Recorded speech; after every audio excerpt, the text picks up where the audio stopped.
नमस्कार दोस्तों, ढोल में पोल चैनल में आप सब मित्रों का हृदय से अभिनंदन करता हूं। दोस्तों, आपने सुना होगा कि वेदों में बड़ा ज्ञान विज्ञान है, लेकिन ये नहीं सुना होगा कि वेदों में अश्लीलता भरी पड़ी है। और दोस्तों, ये बात मैं नहीं कहता, ये प्रमाण कहते हैं। इस तरह के अनेक प्रमाण मिलते हैं जिनसे ये सिद्ध होता है कि वेदों में अश्लील जो है मंत्र भरे पड़े हैं।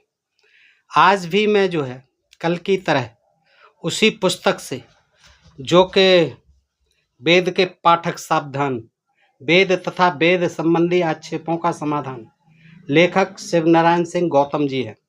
तो दोस्तों, इस पुस्तक में दोनों ही तरह के अर्थ दिए हुए हैं। महीधर का भी अर्थ है जो कि पुराने भाष्यकार हुए, और दयानंद सरस्वती जी के भी अर्थ हैं जो कि उन्होंने अपने समय में किए।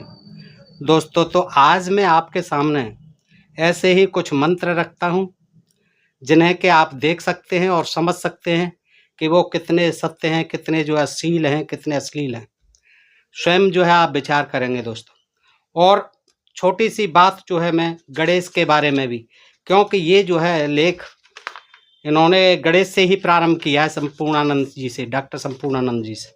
तो दोस्तों, डॉक्टर संपूर्णानंद जी का क्या कहना है, दयानंद सरस्वती जी का क्या कहना है गणेश के बारे में, ये देवता हैं भी कि नहीं, और वैदिक देवता तो ये कतई नहीं है दोस्तों। तो इस बात में भी मैं थोड़ा प्रकाश डालूंगा। आइए बगैर किसी विलंब के सुनते हैं दोस्तों ये मंत्र।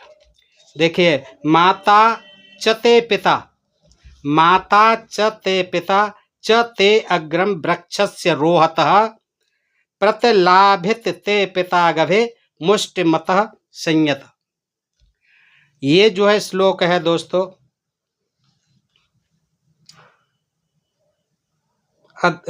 यजुर्वेद का है, मंत्र 24। ये जो है दिया हुआ है इस तरह से अथर्ववेद का है। ये 23वां अध्याय मंत्र 24 है, ये अथर्ववेद का है। तो देखिए क्या कहते हैं इसमें। महीधर का अर्थ है, संस्कृत में है। मैं इस वीडियो को बड़ा नहीं करूँगा, संस्कृत छोड़िए, संस्कृत तो मैंने आपको जो है वेद का मंत्र बता दिया। अब देखिए महीधर का हिंदी अर्थ सुन लें कि अब ब्रह्मा ह्रास करता हुआ यजमान की स्त्री से कहता है कि जब तेरी माता एवं पिता पलंग के ऊपर चढ़ के तेरे पिता ने मुष्ट तुल्य तो आप समझते ही हैं दोस्तों, मुष्टक तुल्य लिंग को तेरी माता के भग में डाला, तब तेरी उत्पत्ति हुई। ये किसने कहा? ब्रह्मा ने। किससे कहा? यजमान की स्त्री से। उसने ब्रह्मा से कहा, फिर स्त्री क्या कहती है यजमान की? ब्रह्मा से। उसने ब्रह्मा से कहा कि तेरी उत्पत्ति ऐसे ही हुई, तेरी भी उत्पत्ति ऐसे ही हुई, इससे दोनों की उत्पत्ति तुल्य है। क्या हुआ दोस्तों? आपने समझ लिया। ये महीधर का हिंदी अर्थ है दोस्तों। अथ सत्योर्थ, अब इन्होंने भी अपना अर्थ दिया है दयानंद जी ने। ये क्या देते हैं? वो कहते हैं कि सब प्राणियों की पृथ्वी और विद्या माता के समान सब प्रकार के मान्य करने वाली और सूर्यलोक विद्वान तथा परमेश्वर पिता के समान है, क्योंकि सूर्यलोक पृथ्वी के पदार्थों का प्रकाशक, विद्यादान से पंडित तथा परमात्मा सबसे पालन करने वाला है। यानी विद्यादान से पंडित है परमात्मा, सूर्यलोक पृथ्वी के पदार्थों का प्रकाशक है और परमात्मा सबसे पालन करने वाला है। इन्हीं दोनों कारणों से विद्वान लोग जीवों को नाना प्रकार का सुख प्राप्त करा देते हैं। इन्हीं दोनों कारणों से विद्वान लोग जीवों को नाना प्रकार का सुख प्राप्त करा देते हैं। विद्वान लोग, परमात्मा नहीं। श्री जो लक्ष्मी है सो ही राज्य का अग्रभाग, लक्ष्मी जो है राज्य का अग्रभाग है, सिर के समान है, क्योंकि विद्या और धन ये दोनों मिलके ही जीवों की शोभा और राज्य के सुख को प्राप्त कर देते हैं। फिर प्रजा का नाम गभ अर्थात ऐश्वर्य की देने वाली, प्रजा क्या है? ऐश्वर्य की देने वाली गभ। और राज्य का नाम मुष्टि है। राज्य का नाम क्या है? मुष्टि, मुष्टक, क्योंकि राजा प्रजा के पदार्थों को, देखिए समझने की बात है, कल भी ये कहा था क्योंकि राजा, अब राजा प्रजा के पदार्थों को मुष्टि से ऐसे हर लेता है जैसे कोई बल करके किसी दूसरे के पदार्थ को अपना बना ले। अब देखिए, राजा को डाकू बता दिया, डकैत, चोर, कुछ भी कहिए, छुड़ाने वाला है, राहजन, यानी मुक्के की तरह मुष्टि से ऐसे लेता है पदार्थों को राजा, प्रजा के पदार्थों को, जैसे कि कोई बल करके किसी दूसरे के पदार्थ को अपना बना ले। अब राजा का क्या मतलब है, आप देखिए दोस्त, कितना बढ़ा चढ़ा के कहीं परमात्मा पे आ गए, कहीं विद्वानों पे आ गए, कहीं राजा पे आ जाते हैं। अब आगे क्या कहते हैं देखिए, वैसे ही जहाँ अकेला मनुष्य राजा होता है, कल भी कहा था ये, वैसे ही जहाँ अकेला मनुष्य राजा होता है, वहाँ हर पक्षपात से अपने सुख के लिए, हर पक्षपात से अपने सुख के लिए जो प्रजा के लिए श्रेष्ठ सुख देने वाली लक्ष्मी है, उसको ले लेता है। अब देखिए, ये कहना क्या चाहते हैं, ये दयानंद जी कहना क्या ये चाहते हैं कि अकेला मनुष्य राजा नहीं होता है, उसके साथ और भी होने चाहिए। अकेला राजा बड़ा खतरनाक होता है। अकेला राजा क्या कर लेता है कि हर स्वार्थी होता है, पक्षपात से अपने सुख के लिए प्रजा के श्रेष्ठ सुख देने वाली लक्ष्मी को हर लेता है। यानी राजा की आलोचना करने पे आ गए, अर्थात वह राजा अपने राज्य कर्म में प्रवृत्त होकर प्रजा को पीड़ा देने वाला होता है। अब राजा से क्या लेना देना, राजा कब पीड़ा देने वाला होता है, राजा देखभाल करता है, प्रजा की रक्षा करता है। उन्होंने जो है राजा को इस तरह से बना दिया, इसलिए एक को राजा कभी नहीं मानना चाहिए। एक को राजा नहीं, अनेक राजा होने चाहिए। अब ये एक नई बात है दोस्त, आज तक हमने, आपने, सबने यही सुना कि राजा एक ही होता है, एक राज्य का एक ही राजा होता है। ये कह रहे हैं राजा बड़ा खतरनाक होता है, मुष्टि से जो है बलपूर्वक राज लक्ष्मी, जो जनता की लक्ष्मी है, सुख साधन है, उनको हर लेता है। इसलिए राजा एक नहीं होना चाहिए, हैं, और वो जो है पीड़ा को, जब प्रजा को पीड़ा देने वाला होता है, इसलिए एक को राजा कभी नहीं मानना चाहिए। किंतु सब लोगों को उचित है कि अध्यक्ष सहित, अब राज्य में अध्यक्ष कौन होता है, अध्यक्ष सहित सभा की आज्ञा में ही रहना चाहिए। अध्यक्ष सहित सभा, यानी ये विद्वानों की सभा, पंडितों की सभा, ब्राह्मणों की सभा। कहने का तात्पर्य यही है कि ब्राह्मणों की सभा, कल भी कहा है, आज अध्यक्ष जोड़ दिया है, कल जो है विद्वानों की सभा में, पिछले वीडियो में बताया, विद्वानों की उसमें रहना चाहिए, अध्यक्षता में।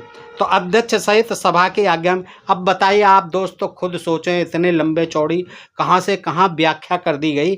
और श्लोक था छोटा सा कि माता च पिता च ते अग्रम वृक्षस रोहत प्रतिलाभित ते पिता गभे मुष्टिमत संयत। इतनी सी बात है। यहाँ जो है राजा प्रजा कष्ट देने वाला एक राजा नहीं होना चाहिए। अब आप स्वयं अनुमान लगाएं दोस्तों कि इस श्लोक का इस भावार्थ से कितना संबंध है। अब अगला मंत्र देखें, उत्सक्था अब गुदम देहे समंचिम चारया व्रसन यस्त्रिणाम जीव भोजन। ये श्लोक है, यह है यजुर्वेद अध्याय 23 मंत्र 21। इसमें महीधर कहता है कि यजमान घोड़े से कहता है, यजमान घोड़े से कहता है कि हे वीर के सेचन करने वाले अश्व, तू मेरी स्त्री की जंघा को ऊपर करके उसकी गुदा के ऊपर वीर डाल दे, अर्थात उसकी योनि में लिंग चला दे। वह लिंग किस प्रकार का है कि जिस समय योनि में जाता है उस समय उसी लिंग से स्त्रियों का जीवन होता है और उसी से वे भोग को प्राप्त होती हैं। इससे तू उस लिंग को मेरी स्त्री की योनि में डाल दे। क्या था? उत्सक्था अब गुदम देह समंच चारया ब्रसना यस्त्रिणाम जीव भोजन। अब जो है दयानंद का अर्थ सुन लीजिए दोस्तों। ये कहते हैं कि परमेश्वर कहता है कि हे कामना की वृष्टि करने वाले और उसको प्राप्त कराने वाले समाध्यक्ष सहित विद्वान लोगों, तुम सब एक सम्मत होकर इस प्रजा में ज्ञान को बढ़ाओ और न्याय पूर्वक सबको सुख दिया करो। तथा जो कोई दुष्ट स्त्रियों में व्यभिचार करने वाला, चोरों में चोर, ठगों में ठग, डाकुओं में डाकू, प्रसिद्ध, दूसरों को बुरे काम सिखाने वाला इत्यादि दोषयुक्त पुरुष तथा व्यभिचार आदि दोषयुक्त स्त्री को ऊपर पग और नीचे सिर करके उसको टांग देना इत्यादि अत्यंत दुर्दशा करके मार डालना चाहिए, क्योंकि इससे अत्यंत सुख का लाभ प्रजा में होगा। और दोस्तों, कुछ पल्ले नहीं पड़ा होगा आपको, इस भाष्य में कुछ भी पल्ले नहीं पड़ा होगा। आप दोबारा सुने कि परमेश्वर कहता है इसमें, किससे कहता है परमेश्वर? विद्वान लोगों से कहता है कि हे कामना की वृष्टि करने वाले और उसको प्राप्त कराने वाले समाध्यक्ष सहित, अध्यक्ष सहित विद्वानों को संबोधित करता है परमात्मा। तुम सब एक मत होकर इस प्रजा में ज्ञान को बढ़ाओ, ये कहता है, और न्यायपूर्वक सबको सुख दिया करो। अब सुख राजा देगा, समाध्यक्ष विद्वान क्यों देंगे हैं? सबको सुख दिया करो। तथा जो कोई दुष्ट स्त्रियों में व्यभिचार करने वाला, चोरों में चोर, ठगों में ठग, अभी ये शब्द कहीं नहीं आए, इस डाकुओं में डाकू, प्रसिद्ध, दूसरों को बुरे काम सिखाने वाला इत्यादि दोषयुक्त पुरुष तथा व्यभिचार आदि दोषयुक्त स्त्री को भी जो दोषयुक्त है उसके ऊपर को पैर करो, नीचे को सिर करो और उसको टांग दो, अर्थात अत्यंत दुर्दशा करके मार डाल लेना चाहिए। विद्वानों से कह रहे हैं, इन लोगों को तुम मारो, क्योंकि इससे अत्यंत सुख का लाभ प्रजा में होगा, क्योंकि ऐसा करने से अत्यंत सुख का लाभ होगा किसमें? प्रजा में। तो दोस्तों, इस तरह से आप स्वयं निर्णय करें कि इसका उससे कितना संबंध है, महीधर का कितना संबंध है।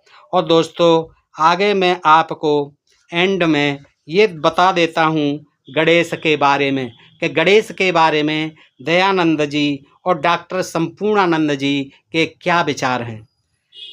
ये जो है कहते हैं कि डॉक्टर साहब ने वेदों में वर्तमान में प्रचलित गणेश पूजन को अपने ढंग से अवैधिक सिद्ध किया है। गणेश पूजन जो है अवैधिक है, ये जो है डॉक्टर संपूर्णानंद ने अपने लेख गणेश में सिद्ध किया है। उनका कहना है कि यह गणेश वैदिक कालीन देवता नहीं है। डॉक्टर संपूर्णानंद ने कहा कि यह वैदिक कालीन देवता नहीं है, यह अनार्यों से आया हुआ देवता है, क्योंकि शंकर वो भी अनार्य देवता माने जाते हैं और वनवासी, गिरवासी, मूल निवासियों के देवता माने जाते हैं, और उन्हीं का पुत्र है गणेश। तो वो कहते हैं कि यह वैदिक देवता नहीं है गणेश, यह अनार्यों से आया हुआ देवता है। उनका कहना है कि यदि देवता वैदिक कालीन होता तो वेदों में या वैदिक साहित्य में उसका उल्लेख गणेश का अवश्य हुआ होता, परंतु नहीं है, कहीं नहीं है। वह कहते हैं डॉक्टर संपूर्णानंद कि जिस गणानां त्वाम गणपति हवामहे मंत्र में सनातनी लोग गणेश मानकर पूजन करते हैं, आपने देखा ये ज़्यादा ही पढ़ा जाता है, गणानां त्वाम गणपति हवामहे।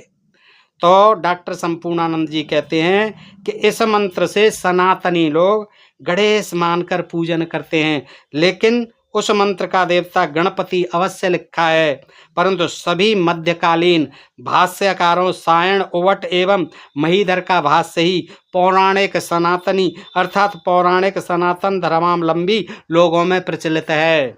उन उपर्युक्त सभी भाष्यकारों के अनुसार भी तो गणपति शब्द अश्व अर्थात घोड़ा के लिए प्रयुक्त हुआ था। जो वेदों के जो भाष्यकार हुए हैं प्राचीन, जो सायण हैं और उब्बट हैं, ये महीधर हैं, इन्होंने तो इसमें जो गणानाम आपने देखा कल, गणपति इस शब्द का अर्थ जो घोड़े से लिया है, घोड़े के लिए प्रयुक्त है, न कि पौराणिक देवता गणेश के लिए। किसमें? गणानाम त्वाम गणपति हवामहे इसमें।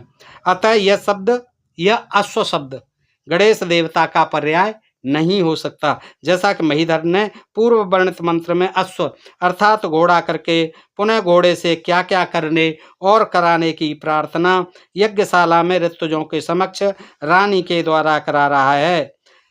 तो ये संपूर्णानंद जी ने अपने उसमें लिखा है। दोस्तों इस तरह से ये जानकारी थी। ये पुस्तक भी कोई मामूली लेखक नहीं है। शिवनारायण सिंह गौतम जी बहुत विद्वान हैं और इन्होंने अनेक पुस्तकें और भी लिखी हैं दोस्तों, और ये आर्य समाज की समर्थक हैं ऐसा लगता है, क्योंकि इन्होंने इसका शीर्षक भी दिया है वेद के पाठक सावधान। और दोस्तों आगे भी इस पुस्तक में बहुत सी चीज़ें समझने लायक हैं। मैं प्रयास करूंगा कि आगे भी कुछ चीज़ें और कुछ मंत्र हैं अभी, वो आगे के वीडियो में आपके सामने प्रस्तुत करूंगा।